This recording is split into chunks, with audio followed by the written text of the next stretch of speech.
Welcome back. You're watching the Jacksonville History Show. Now we turn to the Merrill House, the Historical Society's major restoration project. Our guests are Jerry Spinks, President-elect of the Historical Society, and Executive Director Emily Liska, back with us in this segment. Thank you. Welcome, both of you. Good to be here. Jerry, tell us, some people may not know, the Merrill House sits down there right next door to the Historical Society's headquarters in Old St. Andrews. It wasn't always there. I guess let's start with where it used to be and how it ended up with where it is now. Harry, it used to be located in the neighborhood called East Jacksonville, and the location of the house was at Monroe and Lafayette Street, which is essentially about 2 blocks from where it is today. That whole neighborhood was built by the folks that came back here to rebuild the city after the Civil War. And not much of that neighborhood is left. 2 structures. Yeah. And technically, I guess where it sits now was part of East Jacksonville as well. It was. It all was. So how did the Historical Society end up with this? Well, we've often said that the Historical Society is in the history business, and we're now in the history business in a big way. I mean, our mission is to identify and promote local history to give the community a sense of identity. And one of the tools that is done to accomplish that purposes are such things as a truly historic house. Both Springfield, Riverside, Avondale, Mandarin, many other parts of the city were all of their own period. East Jacksonville began in the late 1880s. St. Andrew's Church, which is our other part of our complex, was built in 1888. In about 1879, before that big church became an established church, James E. Merrill, one of the 2 brothers, Merrill brothers, that established the shipyards, the Merrill, what later became the Merrill Stevens Shipyards, built a home at Monroe and Lafayette Street. And Emily has a photo of what the house began. The very first Merrill house. Merrill house. Right. She's reflecting on it. I'm trying my best. There, let me try to get it. Okay. It's sort of important to take a look at it in the sense of appreciating the restoration. To those that are coming to visit, be sure to keep track of that front door and those 2 windows, because in the late 1880s, the house was expanded. I often thought there was a real good contract came up at the shipyards, and Mr. Merrill decided to expand his house, and it became not a cottage, but as you will see in the next photo, a 2-story towered home in the East Lake Victorian style. Okay, so we're going to go through some photos here of the transformation, really, the way it used to look. Maybe not dwelling too much on the way it deteriorated into looking, but go ahead. Well, that's pretty much dwelling on it. It's been up a few seconds. Take a deep breath. Okay. Shortly after it was moved to what was then to its first location, which is on the south side of Old St. Andrews. Well, as they say in the delivery trade, that's what as it appeared. And of course, it ended up in basically left field of the baseball grounds. It had to be moved to the other side of Old St. Andrews. Third base, it was. We'll show it in just a minute. The photo you see right now is as it was being moved. Now that house is built of heart pine and cypress. It is a balloon framed, which means those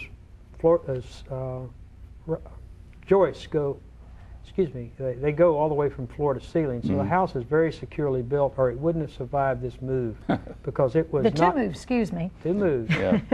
As we made progress. Sorry. Harry, we literally went around the house, and every alternate 10 feet, we reconstructed or stabilized the exterior walls of the house. And after a year or so, we were all the way around it. The photo you see right now shows the completed work on the south side of the house. Then that was the day. This photo shows it right after it was moved the second time. In the course of the Better Jacksonville plant, much effort was made to build the baseball park in a way that it wouldn't require a second move, but in order to build the park to the beautiful success it is right now, we needed to be transferred. Who are those people? That was the board of directors. That's the Excited board of directors. The I might moving add. truck had run over me, but the rest of everyone else was In there. a brief conversation, this is as it appeared last Sunday evening as the carnival and the fair was going on right behind it. Yep. The lights are on inside. Well, there's so many pictures of this house, you know, and it is, behind it now is the fair. Behind it not too long ago was Super Bowl 39. That's right. That's true. That is very true. We took a lot of photos You of can that. see now just sort of a collection of photos taken last Sunday. And from a personal point of view, having those lights on means a lot of different things. There's a lot of progress that's going on. Well, I'm just sorry you're not excited about this. I know. I know, not at all. It's You quite a should be, project. because people should know that Jerry Spinks almost lives there, working on this house, overseeing it, and it's been a hands-on thing. It's not an overseeing proposition for you. It's been a real pleasure to participate, and all the craftsmen that are here in Jacksonville to participate in this. And Emily, some people have had a chance to see it, get a peek at it, but officially it'll be open. And let's talk about those events again. Well, officially the opening was, I think by the time this airs, there was a fundraiser there November 17th, and then the official public opening is November 29th, the opening of the Merrill History House, our Victorian History House, and of course the Victorian Book Fair. And then we'll have it open again during the holidays on December 10th. We'll have the Magic Lantern Show, and the house will be open from 3 to 8 p.m. And I guess yet to be determined would be in 2006 what the regular schedule would be for people to come see it. That's true, but if someone's interested, for groups of 6 or more, they can simply call the Jacksonville Historical Society and book a tour for a group. And 665-0064. that is good, 665-0064. And when I say 6 or more, they have to let us know the number, because this is not a mansion house. This is a wonderful upper middle class Victorian home. And the quarters are tight, so we have a limited number we can take through at one time. So we'll have to know the number, so we'll know how many tour guides to have available for their groups. Now, Jerry, acquisition of the home, moving it twice, then of course a lot of raising money to help pay for this restoration, including some grants from the state. Fill us in a little bit on that. This is a great story. We have been very fortunate in that we have the financial package, so to speak, is based on a state preservation grant, a grant from the city of Jacksonville, and then the remaining practically 2/3 of the cost of this construction has been privately raised. It has been members of the Historical Society. Roxy Merrill, a member of the Merrill family, has been very instrumental in securing other long-term donors to participate. We intend to honor them and to show their participation in all this. We've also had several numbers of volunteers do significant work, both individuals and some companies. And restoration isn't the end of the story. There's then decorating the house, furnishing it. And we talk a little bit about that. And the decorator is here. And the decorator, oh no, the decorator had some help, I'll assure you. A wonderful committee put this together. Jane Still and Roxy Merrill. And I've worked on this, and I did have the pleasure for roughly the 6 years while the restoration went on. Am I correct in the numbers there? 6 years. For about 2.5 years, items were collected, and just as Jerry's story goes, mine is the very same. 90% of the items you see in the home are donated, 80 to 90% anyway. So we've been very, very fortunate, and they're marvelous contributions. And the house has been curated, and everything in there needs to be period. Authentic to a certain period of time. That's right. We are interpreting the house as it is now, and here's the finished house, a front view, and I think we'll get to some of the interior shots in a minute. Here's one. Now this is still not completed, because you'll see it's an October date, and we've had more time to work on the room, but the house is being interpreted right now. That it would be 1903, Jacksonville, Florida, and specifically right now, the fall and the holiday of 1903. That's what people will see. This is the library. The first room you saw was the music room / parlor, and this is the library, a piece of that. And here's the front parlor, the north parlor we call it. So it really is very much a period home, portraying life as those American Victorians might have lived it. This might be a little lavish, a little grand, but a slight idealized version, but we tell that in the tour. And we have a lot of fun objects that people will either identify with, have heard about, know about, seen as a child, that their grandparents would have had. So this house is a lot of fun. In 1903, Harry, there were only about a dozen automobiles in Jacksonville. So anytime an automobile was rattling down the street, everybody dropped what they were doing and they ran to the windows and doors. So this is a very interesting period in our city's history. We just made our comeback from the Great Fire at that time, too. And the visit to this home, the Merrill house, is not only going to tell you about that house, about that family, but about Jacksonville at that particular time.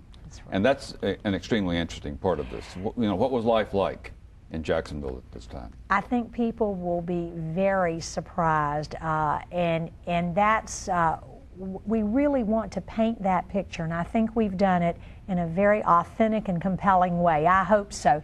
Oh, this is Mr. Merrill, and he's napping on the floor, and that's Angelette, is it not? It's Angelette.